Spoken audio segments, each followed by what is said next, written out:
우리가 지난 시간에 보았듯이 어느 날 동네 어귀에 거짓골을 하고 돌아온 탕자에게 멀리서 항상 지켜보던 아버지가 수치를 무릅쓰고 달려나갑니다. 그 탕자는 이전에 자기에게 지독하게 몹쓸 짓을 했고 상상할 수도 없는 수치를 준 아들이었지만 그 아들을 동네 사람들로부터 지키고 보호하기 위해서 더 큰 수치를 감수하고 채통도 없이 나이 든 어르신이 그 어린 그리고 자신에게 몹쓸 짓을 한 탕자에게 막 달려갔습니다. 아마 이 광경을 동네 사람들도 보았을 것입니다. 그럼에도 그런 거 신경 쓰지 않고 사랑스러운 탕자를 지키기 위해서 아버지는 달려갔습니다. 탕자에게. 그리고 탕자의 목에 떨어지듯 탕자를 와락게 안고 입맞춤 세례를 퍼부었습니다. 이때 탕자는 상상도 할 수 없었던 자기에 대한 아버지의 반응, 그 아버지의 사랑 앞에서 가슴이 녹아내리고 회개하게 되었습니다.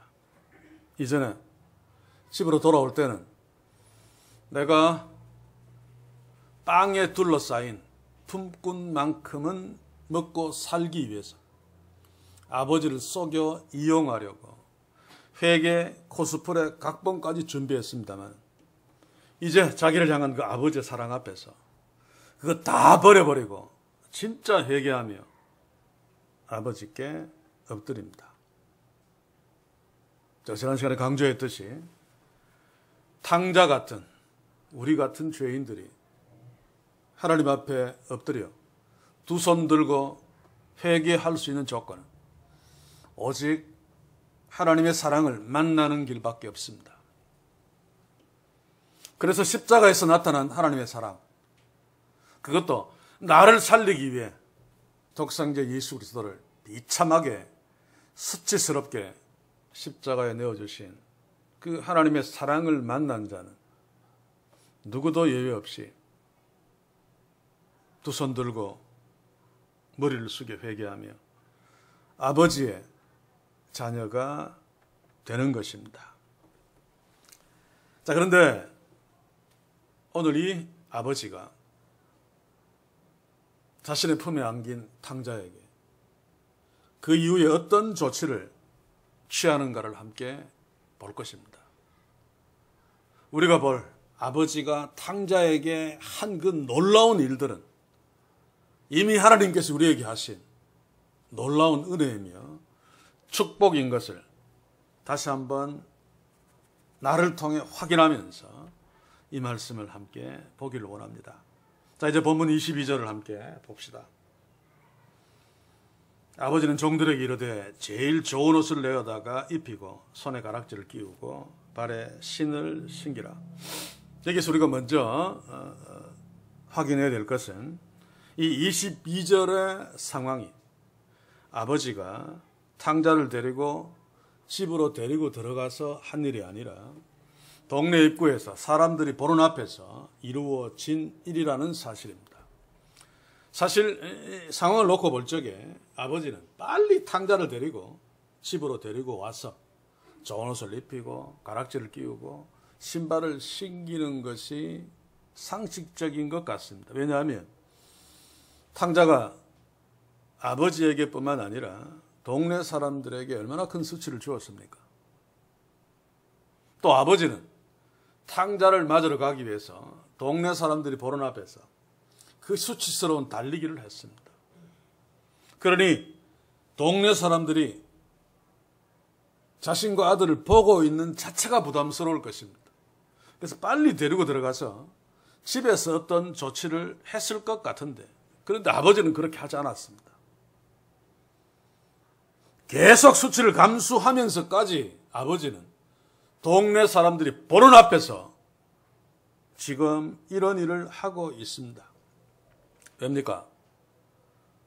동네 사람들이 보는 앞에서 탕자에게 치욕적인 수치를 당한 이 아버지가 이 탕자를 다 용서하고 나의 귀한 아들로 다 회복해 주었다. 그러니 너희들도 탕자를 얕보거나 경멸하거나 왕따시키지 말고 이제 나를 대하듯이 내 아들을 대해 주었으면 좋겠다라고 하는 절박한 마음으로 비록 쪽팔리지만은 동네 사람들이 보는 앞에서 아버지는 탕자에게 22절에 이런 조치들을 취하고 있는 것입니다. 사랑하는 성도 여러분, 지난 시간도 강조했지만은 하나님 아버지께서 우리를 구원하시고 우리를 하나님의 자녀 삼으신 것도 우리가 잘나서가 아니고 또 하나님이 거저 주시는 은혜인데 그 거저 주시는 은혜는 하나님이 공짜로 얻어서 주는 것이 아니라는 사실을 기억해야 됩니다. 우리가 상상할 수 없는 수치를 하나님께서 감수하시고 또 우리 주님께서 십자가에서 감수하시고 우리에게 주신 것들입니다. 이 사실을 잊지 말고 기억하면서 오늘 주의 말씀을 주목합시다. 아버지는 탕자를 너무너무 사랑하셨고 동네 사람들도 그것을 인정해 주기를 원해서 사람들이 보는 앞에서 종들에게 제일 좋은 옷을 내어다가 입히라라고 명령합니다. 자, 그런데 한글 성경과 우리 개역 개정에서는 사실은 원문에 있는 빨리라고 하는 단어를 빠뜨려 먹었습니다. 제가 다른 한글 성경을 찾아보니까 모두 다 어서라고 다 번역해 놓았어요. 어서 좋은 옷을 가져다가 탕자에게 입혀라. 영어 성경을 다 보니까 킹제임스 버전만 빠뜨렸고 나머지 성경들은 퀵 또는 퀵컬리라고 다 번역해 놓았습니다. 이거 빠뜨리면 안 됩니다. 번역해야 됩니다. 왜냐하면 지금 아버지가 얼마나 급한 마음으로 탕자에게 어떤 것을 해주고 싶어 하는지 독자들이 빨리라는 것을 보고 어서라고 하는 말을 보고 깨닫도록 하기 위함이죠. 지금 아버지는 종들에게 제일 좋은 옷을 빨리 어서 내어다가 탕자에게 입혀라라고 명령하고 있습니다. 왜입니까? 자기가 그토록 사랑하는 탕자가 거짓골을 하고 있으니까 빨리 그 수치를 가려주기 위해서 종들에게 빨리 좋은 옷을 내어다가 탕자에게 입혀라라고 명령하고 있습니다. 사랑하는 성도 여러분, 우리들 중에 탕자처럼 어려움에 처해 있는 자가 있습니까? 그것 때문에 수치를 당하는 자가 있습니까? 낙심만 하지 마시고 내 주변을 한번 둘러보십시오. 마음의 눈으로. 아버지가 이미, 우리 하나님 아버지가 이미 내 앞에 계신 것을 발견할 수 있을 것입니다.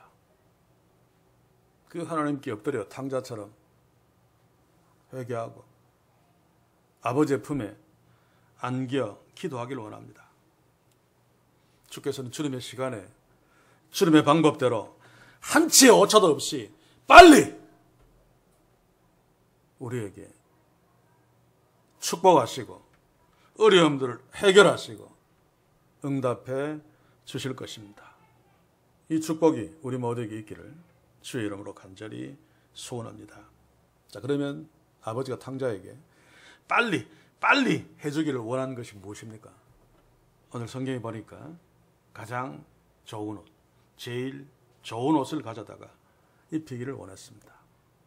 자, 그런데 이 번역도 문자대로는 틀리지 않지만은 그러나 당시의 삶의 정황을 놓고 볼 적에는 틀리는 번역입니다. 원문대로 그대로 직역하면 그 첫 번째 옷입니다. 이 첫 번째라고 하는 단어를 제일 좋은이라고 이해할 수는 있죠. 그런데 이 첫 번째 옷이라고 하는 것은 최고로 고급 재료로 만든 그런 옷을 의미하는 것이 아니라 그 집에서 가장 권위 있는 옷을 말합니다. 그러니 이 재료도 최고급으로 썼겠죠. 그런데 번역 성경들을 찾아보니까 어떤 성경도 이렇게 당시의 삶의 정황을 염두에 두고 번역하지 못했어요. 다 제일 좋은 옷, 가장 좋은 옷. 영어에는 보니까 그것의 최상급인 best라고 하는 단어를 그냥 써서 가장 좋은 옷이라고 번역해 놓았습니다. 여기에서 그 첫 번째 옷에서 그라고 하는 정관사가 있는 것은 종들이 이미 다 알고 있는 집에 있는 한 벌뿐인 그 옷입니다. 그런데 첫 번째라고 하는 것은 최고급 옷을 말하는 것이 아니라 물론 최고급 재료를 썼겠지만 그 집에서 가장 귀한, 가장 권위 있는 옷을 말합니다. 그래서 오늘 우리 본문에서 옷으로 번역된 단어, 헬라어로 구약성경을 번역한 70인경을 보면 보통 왕의 옷을 지칭하는 단어로 번역했습니다. 그 나라에서 왕의 옷이 가장 권위 있는 옷이죠. 설령 왕의 옷이 그냥 헐렁한 좀 천한 재료로 만들었다 할지라도 왕의 옷은 귀족들이 아무리 제일 좋은 옷을 입고 서 있어도 왕의 옷을 입은 자는 자 앞에서는 머리를 숙일 수밖에 없습니다. 왜냐하면 왕의 옷은 최고의 권위가 있는 옷이기 때문에 그렇습니다. 그래서 에스더 6장 8절을 그리고 요나서 3장 6절을 함께 봅시다. 에스더 6장 8절 왕의 입으시는 왕복과 왕의 타시는 말과 머리에 쓰시는 왕관을 취하고 또 요나서 3장 6절 그 소문이 니느웨 왕에게 들림에 왕이 보좌에서 일어나 조복을 벗고 굵은 배를 입고 제에 앉으니라. 에서서에서 왕복은 여기에서 옷이라는 단어와 똑같습니다. 요나서에서 왕의 조복은 아침에 입는 옷을 말하는데 여기에서 옷도 왕이 아침에 입고 정사를 시작하는 그 옷도 동일한 단어입니다. 그래서 제일 좋은 옷이라고 번역된 이 옷은 왕이 입을 수 있는 그런 수준의 그 집에서 가장 권위 있는 그 첫 번째 옷을 말합니다. 그러면 누구의 옷이겠습니까? 어떤 사람들은 탕자가 이전에 입었던 제일 좋은 옷이다 라고 이해하는데 그것은 이 단어를 잘못한 거죠. 만약에 그렇게 말하려고 했다면 그 첫 번째 그의 옷이라고 명시했을 것입니다. 그런데 탕자의 옷이라면 그 첫 번째가 될 수 없습니다. 이것은 그 집의 최고의 리더인, 주인이 탕자의 아버지의 옷이 틀림없습니다. 고대사회에서 옷은 그 옷을 입는 자의 신분, 권위를 상징하죠. 그래서 특별히 부잣집의 어르신은 특별한 날에 입을 최고의 권위가 있는 옷을 항상 준비해 놓습니다. 그래서 1년에 한두 번 있는 명절 때나 또는 어떤 특별한 축제 때나 또 제가 책을 찾아보니까 맏아들의 결혼식 때나 둘째 아들의 결혼식 때는 입기도 하고 안 입기도 하지만 맏아들의 결혼식 때는 가장 권위 있는 옷을 아버지가 입고 그 결혼식을 주관한다고 합니다. 또 자기 동네에 평생에 한번 있을까 말까는 일이겠지만 왕이나 왕에 준하는 어떤 귀족이 방문할 적에 그 동네에 최고의 부자들, 권위 있는 어른들은 자기 집에서 가장 권위 있는 옷을 입고 축제에, 절기에 또는 맏아들의 잔치에 또는 왕을 맞이하는 일을 한다고 합니다. 자, 그래서 탕자가 자기의 가장 권위 있는 옷을 종들에게 시켜서 갖다 입혀라라고 했을 적에 또 탕자는 그 옷을 입었겠죠. 이때 그것을 보고 있던 동네 사람들이나 그 심부름을 했던 종들은 아마 깜짝 놀랐을 것입니다.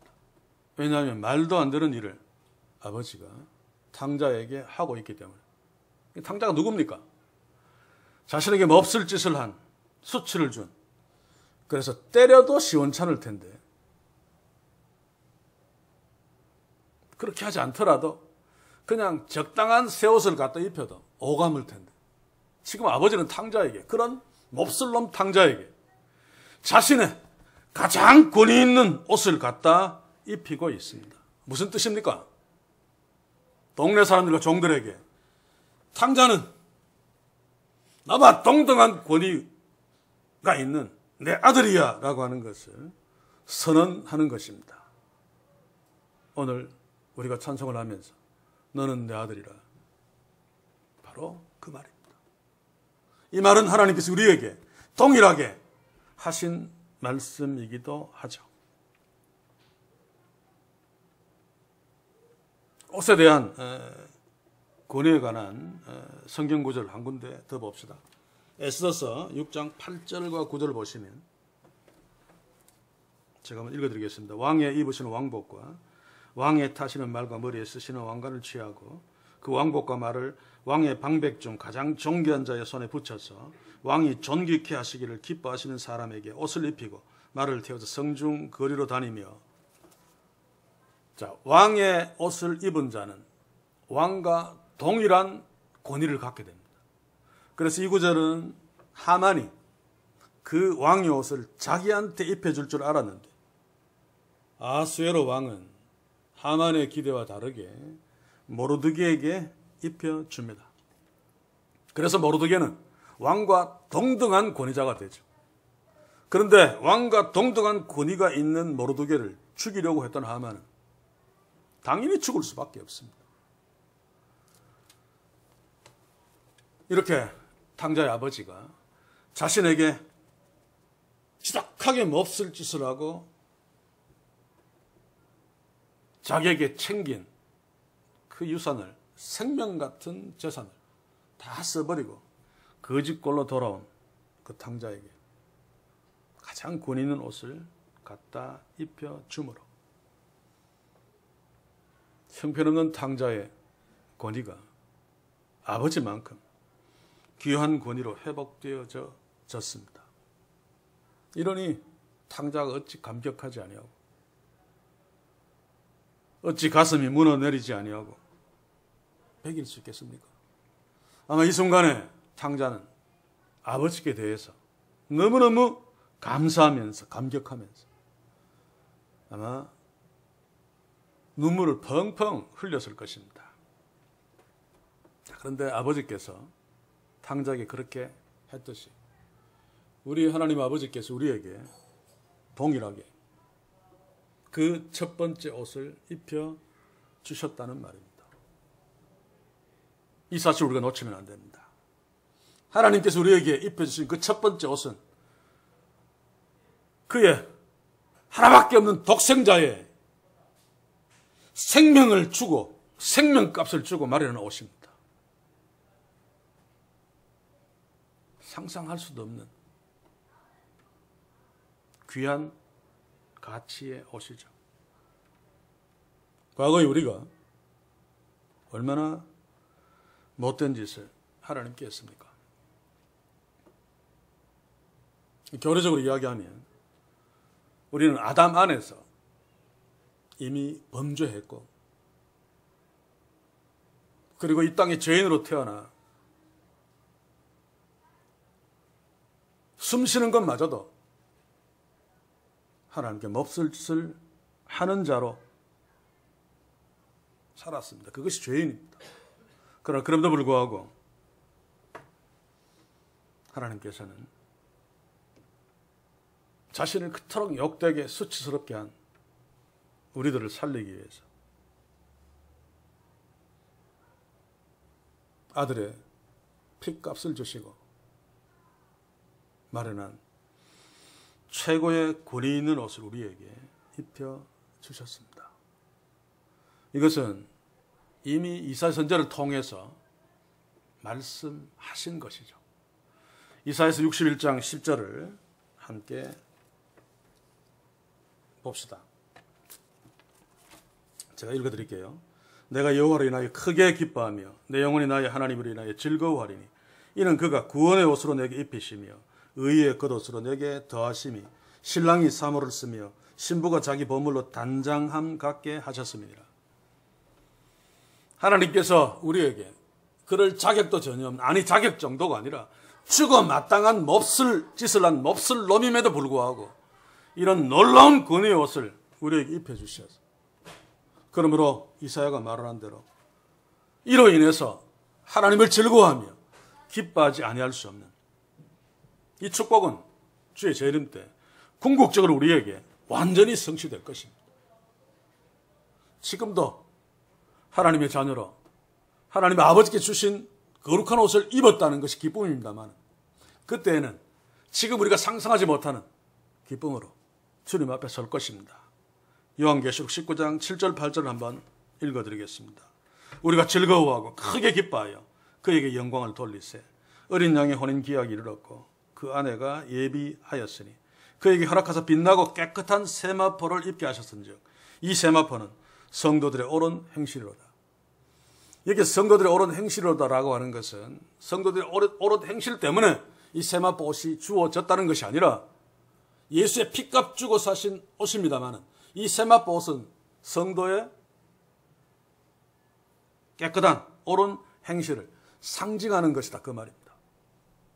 주께서 우리가 옳지도 못하고 거룩하지도 못한데 예수 그리스도를 십자가에 죽이심으로 그 고귀한 그 첫 번째 옷을 우리에게 입혀주시고, 너희의 행실은 옳아, 너희들 최고야, 너희들은 의로운 자야 라고 칭찬하신단 말입니다.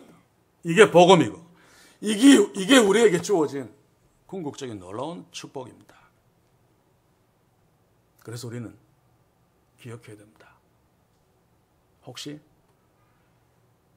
나는 다른 사람들에 비해 왜 이렇게 형편없을까? 라고 하면서 낮은 자존감으로 열등감에 사로잡혀 낙심천만하고 있는 자가 혹시 있을지 모르겠습니다. 그러나 아닙니다. 절대로 아닙니다. 절대로. 왜입니까? 몹쓸 짓을 한 탕자가 동네 사람들 또 형에게, 종들에게 형편없는 자로 대우받는 것은 사실 마땅합니다.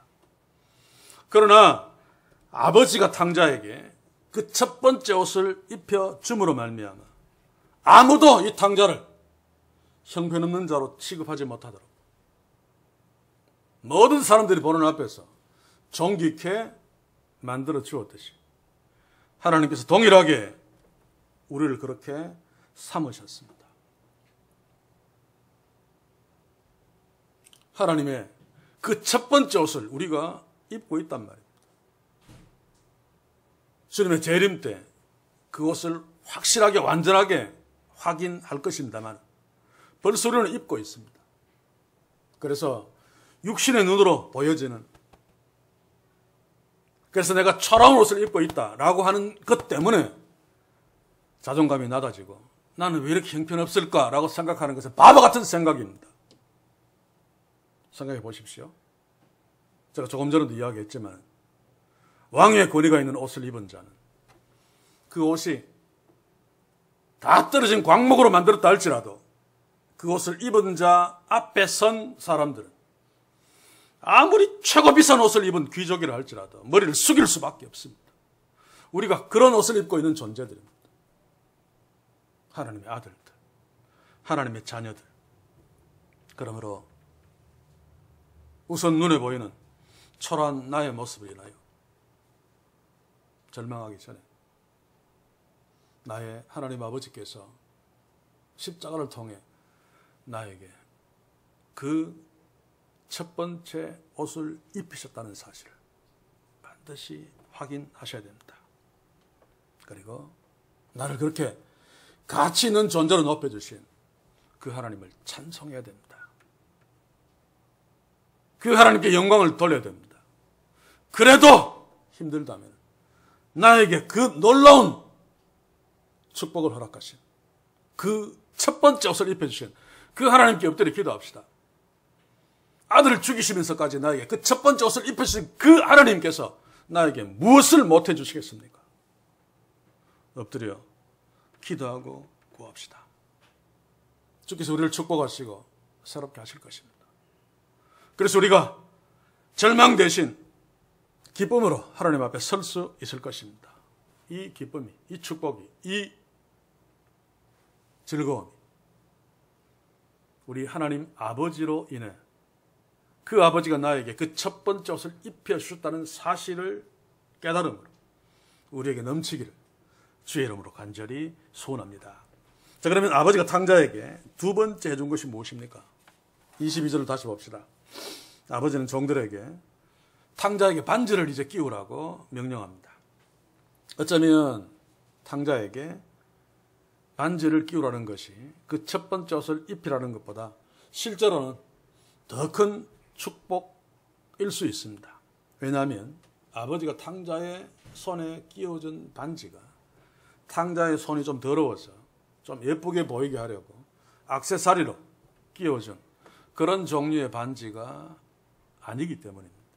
아버지가 지금 이런 급한 상황에서 그냥 액세서리에 불과한 그런 반지를 탕자에게 빨리 끼워주라고 명령했을 리가 없겠죠. 그래서 모든 학자들은 아버지가 탕자에게 끼워준 이 반지는 인장 반지, 도장 반지일 것이다 라고 추측합니다. 아마도 100% 그럴 것입니다. 고대사에서 인장 반지는 권위와 권력을 상징하죠. 그래서 어떤 문서를 작성하고 왕이 밑에서 쫄따구가 썼다 할지라도 왕이 자신의 인장 반지를 그 문서에 콕 찍으면 그 문서는 왕의 권위가 있는 그런 문서가 되고 맙니다. 창세기 41장 41절 42절 한번 읽어보겠습니다. 바로가 또 요셉에게 이르되 내가 너로 애굽 본 땅을 총리하게 하노라 하고 자기의 인장 반지를 빼어 요셉의 손에 끼우고 그에게 세마포 옷을 입히고 금사슬을 목에 걸고. 바로가 자신의 인장 반지를 요셉에게 끼워 주었다는 것은 자신의 모든 권세를 요셉에게 위임했다는 뜻입니다. 그래서 바로 왕은 궁궐에서 놀고 총리가 된 요셉은 바로 왕의 권위로 애굽 전역을 다스리는 총리 대신이 된 것이죠. 요셉은 아무것도 아닙니다만 바로의 그 인장 반지를 낀 것으로 인하여 요셉은 바로 왕과 똑같은 권세와 권력을 갖는 존귀한 자가 된 것입니다. 또 한 군데 봅시다. 조금 전에 본 에스더서 8장 2절을 보겠습니다. 왕이 하만에게 거둔 반지를 빼어 모르드게에게 준지라. 에스더가 모르드게로 하만의 집을 주관하게 하니라. 왕은 처음에 하만에게 인장 반지를 주었습니다. 그 나라의 제2인자에 해당되어지는. 그런데 하만을 죽여버리고 하만에게 준 반지를 빼어서 모르드게에게 끼워 주었습니다. 그것은 모르드게가 이제 그 나라의 제2인자라는 뜻입니다. 그래서 하만이 다스리고 주관했던 그 모든 것뿐만 아니라 하만의 집까지 모르드게로 하여금 다스리도록 에스더가 했다는 것입니다. 탕자에게 끼워진 반지가 그런 의미입니다. 그런데 예수님 당시에 이런 국가적인 것이 아니고 보통 부잣집이든지 보통 가정에서 아버지가 아들에게 인장 반지를 끼워 주었다는 것은 그에게 재산권을 행사할 수 있는 권리를 주었다는 뜻입니다. 가장 근본적으로. 자, 이 말은 다시 말하면 탕자는 자신에게 돌아올 유산을 미리 다 타가지고 다 써버렸죠.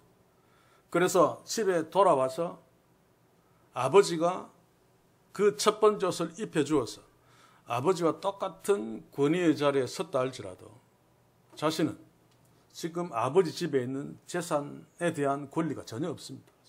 말도 할 수 없죠. 빈대도 낯짝이지. 그런데 아버지가 그 탕자에게 인장 반지를 끼워 주어서 그 집에 있는 재산에 대한 권리를 주었다는 뜻입니다. 그러면 잘 이해가 안 가는 부분이 있죠.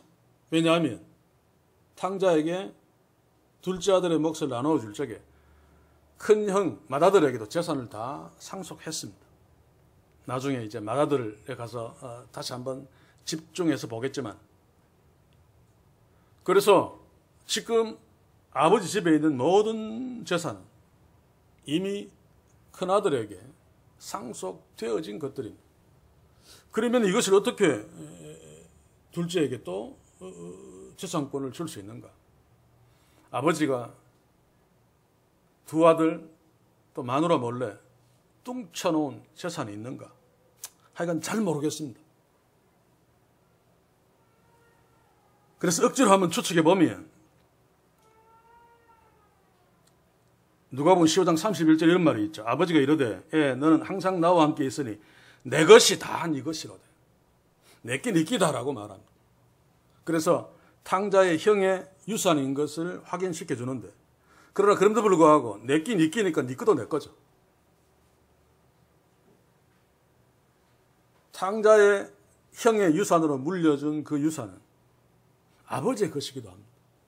실제로 당시의 법에 의하면 아무리 유산으로 물려주었다 할지라도 아버지가 살아있는 동안에는 아버지가 그 재산권을 행사할 수 있습니다. 다른 유산을 물려받은 아들들은 그 재산권을 행사할 수 없습니다. 그런데도 탕자는 이전에 제가 말했듯이 그 재산권을 행사할 수 없으니까 팔아먹을 수 없으니까 전당포에 헐값으로 때려 맡기고 돈 챙겨서 먼 나라로 톡했던 것입니다. 이렇게 아버지가 재산권을 행사할 수 있기 때문에 어쩌면 지금까지의 상속한 것을 다 무효로 하고 새로 둘째 아들에게 상속권을 주었을지도 모릅니다. 그러나 우리가 이렇게까지 생각할 필요는 없죠. 예수께서 이 비유를 말씀하시면서 아버지가 탕자에게 인장반지를 끼워 주었다는 말은 탕자가 이미 다 썼기 때문에 잃어버린 그 상속권을 아버지로 말미암아 다시 회복되었다라고 하는 의미입니다. 그렇습니다. 아버지는 자신에게 몹쓸 짓을 했고 또 자기 몫을 다 가져가서 다 써버린 그것도 개판찍어 써버린 땡전 한 푼이라도 주지 않는 것이 마땅한 게 틀림없는데 그럼에도 불구하고 그에게 인장반지를 끼워 주어서 다시 아버지의 재산을 상속할 수 있는 권리를 주신 것입니다. 이게 우리에게 주어진 하나님이 우리에게 주신 하나님 나라, 하나님의 기업을 상속할 권리를 우리에게 주신 것과 같은 내용입니다. 그래서 우리는 하나님 나라의 상속자죠. 아주 놀라운 권리를 우리가 갖고 있습니다. 이 사실을 우리가 반드시 알아야 됩니다. 우리는 세상이 볼 때는 허접하게 보일지 몰라도 온 우주의 왕이신 모든 우주의 주인이신 그 하나님 아버지의 모든 것을 물려받을 상속자라는 사실을 기억해야 됩니다. 그러므로 아무리 세상에서 부자고 귀족이고 잘 나가는 자라 할지라도 그들과 우리는 질적으로 다른 신분의 차이가 있습니다. 소위 말해서 졸부라는 말이 있죠. 신분이 있는 시대에 쌍놈들이 아무리 많은 재산을 모아도 쌍놈에 불과합니다. 귀족이 아무리 재산이 없어도 남을 먹고 팔베개 베고 누워 있어도 존경한 귀족입니다. 자, 빌립보서 3장 20절 21절 한번 읽어보겠습니다. 오직 우리의 시민권은 하늘에 있는지라 거기로서 구원하는 자 곧 주 예수 그리스도를 기다리노니 그가 만물을 자기에게 복종케 하실 수 있는 자의 역사로 우리의 낮은 몸을 자기 영광의 몸의 형체와 같이 병케 하시리라.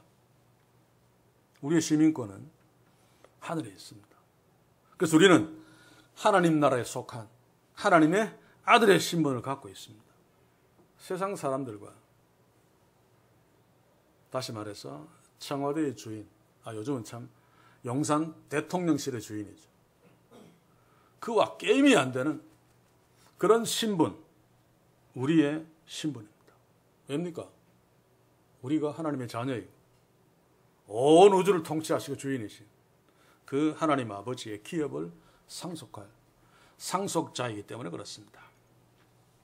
그래서 빌립보서의 표현대로 우리가 세상에서 낮은 자의 몸으로 있다 할지라도 결코 낮은 존재가 아니죠. 왕의 영광을 상속할 영광스러운 존재입니다. 그래서 우리는 이 땅을 살면서 낮은 몸의 존재이기 때문에 세상 사람들부터 손가락질을 당할 수 있고 또 내 스스로도 그렇게 자부심을 가질 수 없는 상황이라 할지라도 이 사실을 확인하면 달라지죠. 하나님의 기업의 상속자. 그래서 이런 자긍심을 가지고 우리는 이 땅에서 살지만 천국 시민으로 하나님의 자녀로 살아야 됩니다.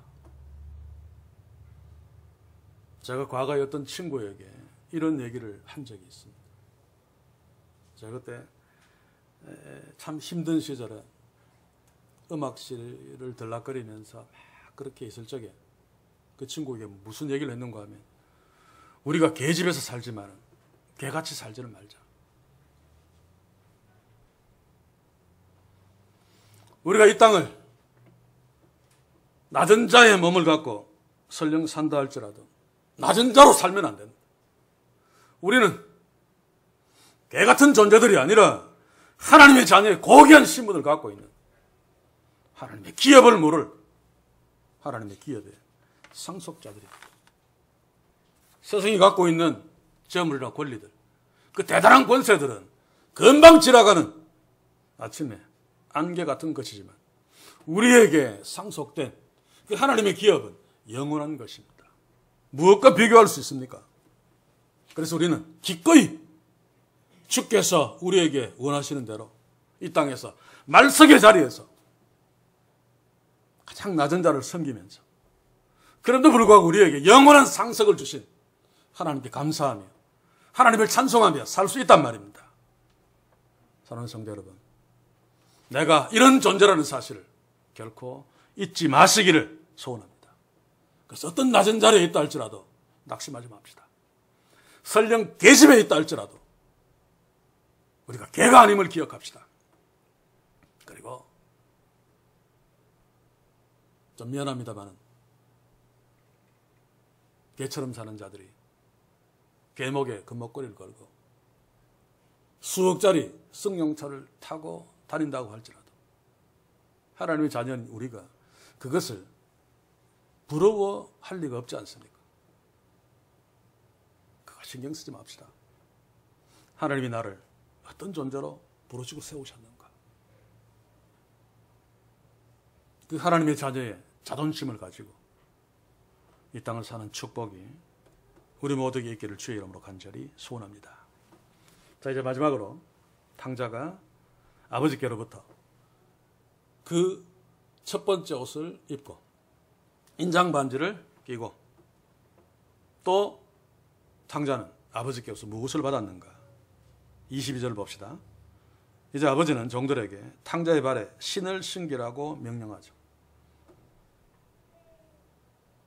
아마 탕자는 맨발로 왔을 것입니다. 쥐염염에도 먹지 못하는, 그래서 굶어 죽을 수밖에 없는 탕자에게 신발을 신었을 리가 없죠. 그 신발은 보통 대단히 값비쌉니다. 요즘은 하도 흔해서 그렇지 않습니다만 고대 사회에서 신을 신는다는 것은 종이 아니라는 뜻입니다. 자유자라는 뜻입니다. 또 신을 신었다는 것은 신을 신을 수 없는, 그래서 신을 신겨줄 수밖에 없는, 그래서 신을 신김을 받은 자가 종들에 대한 주인임을 의미합니다. 아버지가 탕자에게 자신의 가장 권 있는 옷을 입혀줌으로 동네 사람들과 종들에게 이 탕자는 나와 똑같이 권 있는 존재야 라고 아버지의 권위를 부여해 주었고, 또 인장 반지를 끼워줌으로 이 탕자는 나의 재산을 상속할 수 있는 상속권이 있어 상속권을 회복시켜 주셨고, 또 이제 종들에 의해서 신발을 신겨줌으로 종들에게 이 탕자는 허접한 자가 아니고 너희들의 주인이야 라고 지금 선언하고 계시는 것입니다. 그런데 이 세 가지 중에 탕자에게 한 가지만 주어졌다고 해도 탕자는 막 너무 고마워서 감격해서 막 미쳐야 되죠. 지가 한 짓이 얼마나 형편없었습니까? 그런데 아버지는 탕자에게 한 가지가 아니라 세 가지를 주십니다. 소위 말해서 삼중적으로 탕자를 자기 아들이라고 선언하고 있는 것입니다. 좋은 옷을 가장 그 첫 번째 옷을 입혀주고 인장 반지를 끼워주고 신발을 신겨주므로 이것은 무엇을 의미하는가 하면 동네 사람들 종들에게 앞으로 이 탕자를 절대로 함부로 대해서는 안 된다 라고 하는 아버지의 절실한 마음이 탕자에게 삼중적으로 권위를 부여함으로 드러내고 있는 거죠.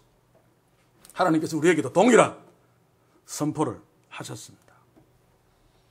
그러므로 탕자가 먼 나라에서는 무시당해서도 동네에서는 자기 집에서는 존귀한 자가 된 것처럼 우리도 비록 세상에서는 무시당한다 할지라도 하나님 나라에서는 존귀한 자로 하나님의 대접을 받으며 우리가 서로서로 그렇게 존귀한 자로 여기며 삽니다. 그래서 세상 사람들이 우리를 무시하는 것 마음 쓸 것 없습니다. 저도 지금 생각해 보니까 오래전에 물론 목사였습니다만 아직 내공이 약할 적에 세상이 나를 무시할 적에 참 속이 쓰리고 자존심 상하고 마음이 좋지 않았습니다.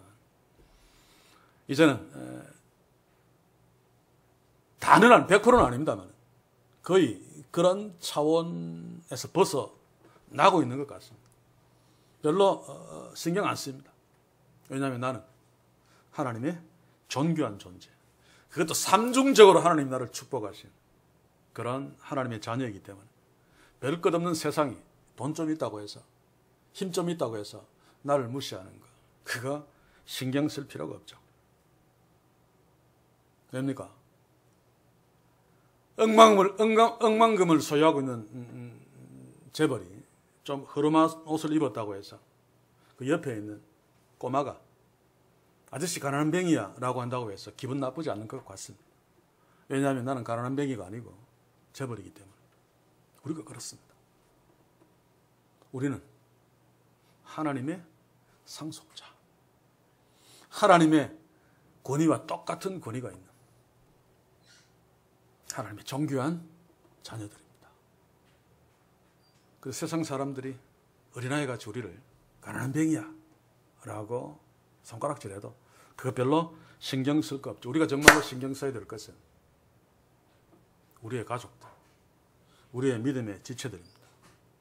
나뿐만 아니라 내 옆에 우리 믿음의 지체들도 한 사람 한 사람 하나님께서 독생자 예수 그리스도의 피값 주고 사신 그 첫 번째 옷을 입혀주셨고 인장 반지를 끼워주셨고 발에 신발을 신겨주신 존귀한 존재들이란 말입니다. 그래서 서로서로 존귀한 자들답게 서로서로 존귀하게 여겨주며 존귀하게 섬기며 살아야 합니다.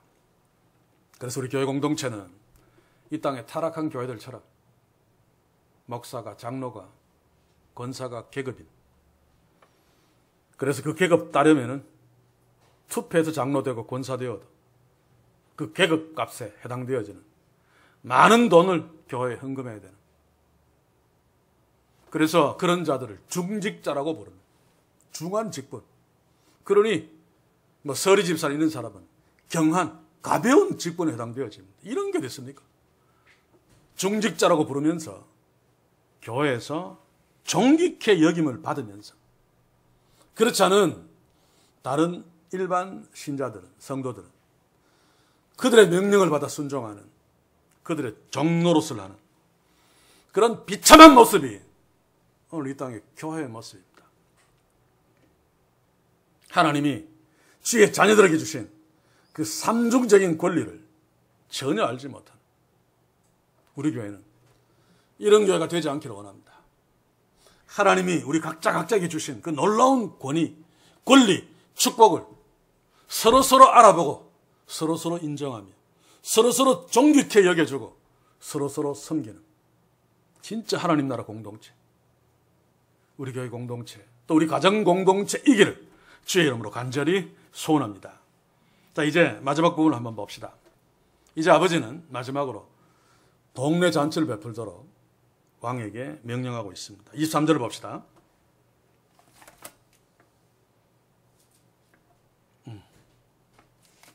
제가 놓쳐버렸는데, 종들에게 살진 소를 잡아라 라고 명령하죠. 우리 다 같이 우리가 즐기자라고 말합니다. 이 살진 소를 잡아라 라고 하는 것, 무슨 의미인가 하면 유대인들은 보통 1년에 그 명절 절기 때나 겨우 육식을 할 수 있습니다.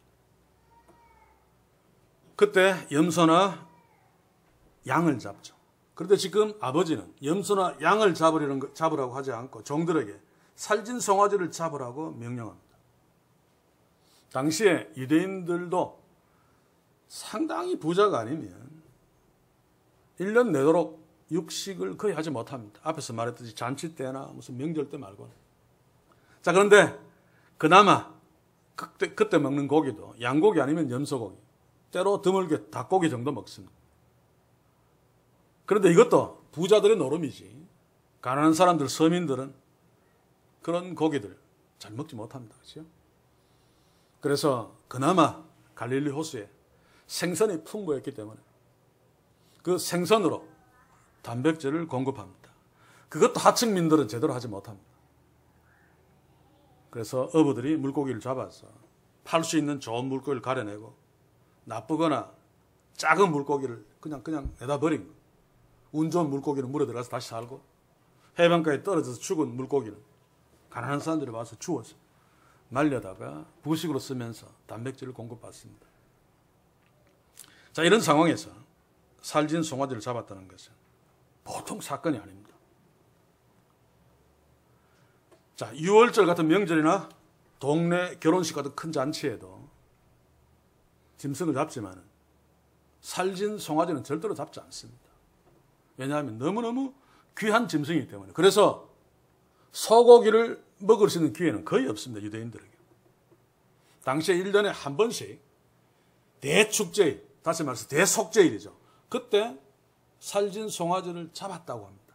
제가 어떤 기록을 보니. 그래봤자 그 송아지는 제사장들이나 귀족들, 권세 있는 자들이 먹었지.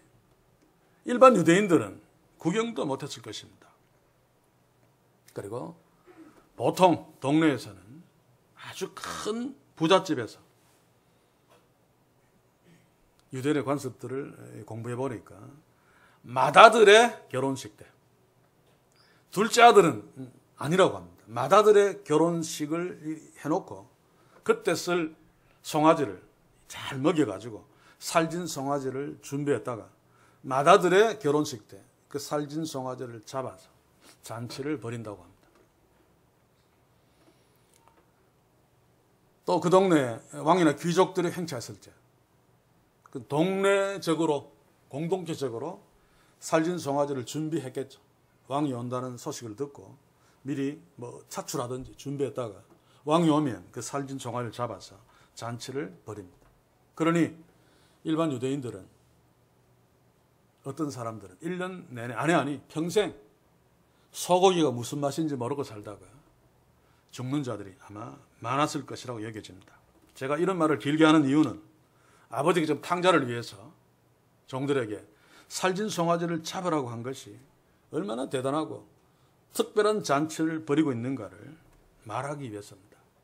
그래서 베일리는 살진 송아지를 잡으면 적어도 100인분 이상의 분량이 되기 때문에 이 잔치는 집안 잔치가 아니라 동네 전체의 잔치다라고 우리에게 가르쳐주고 있습니다.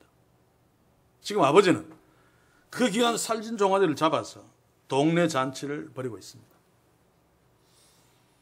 죽었다가 다시 살아난 내 아들이 돌아왔기 때문에 너무너무 기뻐서 그 기쁨을 동네 사람들과 함께 나누면서 아버지는 살진 송아지 고기를 평생 먹어볼 말까한 송아지 고기를 대접받으면서 그들에게 대접하면서 앞으로 탕자 내 아들을 좀 잘 대해줬으면 좋겠습니다 라고 하는 마음으로 살진 송아지를 잡아 잔치를 베푼 것입니다. 이 아버지가.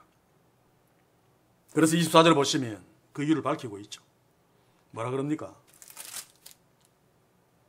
이 아들은 죽었다가 다시 살아났으며 내가 잃었다가 다시 얻었노라 하니 저희가 즐거워하였더라. 죽었다가 다시 살아온 탕자 때문에 내가 이토록 기뻐서 송아지를 잡습니다. 그러니 이 고기 드시고 내 아들 탕자를 정말 잘 대해주십시오. 그래서 원문대로 보시면 우리 성경에도 번역을 했습니다. 이 아들이 돌아오며 이 내 아들이 돌아오며 이 내 아들은 죽었다가 다시 살아났으며 라고 이가 앞에 붙어 있죠. 이게 헬라어 후토스인데 내 아들을 강조하는 의미가 있는 단어입니다. 쉽게 이해하면 잔치를 베풀고 동네 사람들이 모여있는 가운데 탕자를 그들 앞에 세워놓고 탕자를 붙들고 이놈 내 아들이 죽었다가 다시 살아났기 때문에 내가 너무너무 기뻐서 여러분들에게 이 소고기 대접을 합니다. 이거 먹으시고 이 내 아들을 좀 잘 봐주십시오 라고 하는 뉘앙스입니다. 아버지가 이렇게 탕자에게 세밀하게 대우해 주시고 탕자를 존귀하게 여겨 주시고 있는 장면을 우리가 지금 보고 있습니다. 다시 말합니다마는 사랑하는 성도 여러분, 이게 바로 하나님 아버지께서 우리에게 하신 대우고 사랑입니다. 우리가 잘 인지하지 못할 수는 있지만 우리는 이미 죽을 짓을 해서 하나님 앞에서 다 죽은 자들이었습니다. 그런데 예수 그리스도로 말미암아 그분이 대신 죽으심으로 우리는 하나님 앞에서 산자가 되었고 하나님의 아들들이 되었습니다. 그러니 하나님이 얼마나 기쁘겠습니까? 죽은 자식이 다시 살아왔는데. 이게 하나님 앞에서 우리들입니다. 아버지가 탕자 때문에 기뻐하듯이 하나님 우리 때문에 그렇게 기뻐하신단 말입니다. 그래서 예수님이 하신 비유 세 군데 모두 다 하나님의 기쁨을 동네 잔치로 묘사하고 있죠. 누가복음 15장 6절 우리가 이미 보았습니다만 집에 와서 그 벗들과 이웃을 불러 모으고 말하되 나와 함께 즐기자 나의 잃은 양을 찾았노라 하리라. 또 9절을 보시면 또 찾은 즉 벗과 이웃을 불러 모으고 말하되 나와 함께 즐기자 이런 드라크마를 찾았노라 하리라. 이게 우리를 찾으신 하나님 아버지의 기쁨입니다. 그러므로 그 크신 하나님 아버지의 기쁨이 되는 우리는 얼마나 복된 자들입니까? 그래서 우리는 낙심할 수 없습니다. 하나님 아버지의 기쁨인 우리들은 이 땅에서 결코 망할 수 없는 존재들이기 때문에 그렇습니다. 무엇이 두려우십니까? 내가 하나님의 기쁨이 되는 존재라는 사실을 기억합시다. 그리고 나를 기쁘게 여기신 하나님께 기도합시다. 주께서 우리의 기도를 들으시며 탕자에게 해주셨던 것처럼 다시 그 첫 번째 옷을 입혀주시고 인장반지를 끼워주시고 살진 송아지를 잡는 잔치로 우리를 회복시키시며 축복하실 것입니다. 그래서 저는 이런 하나님의 마음을 스바냐서 3장 17절을 함께 보면서 오늘 말씀을 마치기를 원합니다. 스바냐서 3장 17절 제가 한번 읽어보겠습니다. 너희 하나님 여호와가 너의 가운데 계시니 그는 구원을 베푸실 전능자시라. 그가 너로 인하여 기쁨을 이기지 못하시며 너를 잠잠히 사랑하시며 너로 인하여 즐거이 부르며 기뻐하시리라 하리라. 저는 대단히 힘들 때, 특별히 자존감이 바닥을 칠 때 다른 말씀으로도 힘을 얻지만 때때로 이 말씀을 펼치고 힘을 얻습니다. 내가 지금 자존감이 바닥을 치고 있지만 그래도 나는 하나님의 기쁨인 존재이다. 하나님은 지금도 나 때문에 너무 기뻐서 때로 잠잠히 나를 사랑하다가도 참지 못하시고 나 때문에 노래까지 부르고 계신다. 여러분, 이게 사실입니다. 오늘 스바냐 선지자가 그것을 우리에게 말해주고 있죠. 하나님 우리를 얼마나 기뻐하는가 하면 그냥 기뻐한다가 아니라 우리 때문에 어쩔 줄 몰라서 그 하나님이 체면 불구하고 노래를 하고 계신단 말입니다. 이게 우리들입니다. 내가 이런 존귀한 자임을 잊지 맙시다.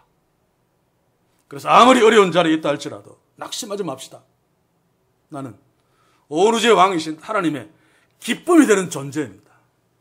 너무 힘들면 그 하나님께 엎드립시다. 그 주께 기도합시다. 그러면 하나님이 나 때문에 노래하시는 그 하나님의 소리를 들을 수 있을 것입니다. 그 하나님이 나에게 힘을 주시며 역사하시는 승리와 축복을 내가 만나할 수 있을 것입니다. 이 놀라운 축복이 우리 모두에게 있음을 확인하면서 날마다 하나님이 우리 때문에 노래를 부르는 것처럼 우리도 하나님으로 인하여 그 하나님을 찬송하며 노래하며 그 하나님을 기뻐하는 축복들을 누릴 수 있기를 주의 이름으로 간절히 소원합니다. 기도합시다. 주여 감사합니다. 우리가 참으로 탕자같이 죽어마땅한 쓸모없는 존재들이었는데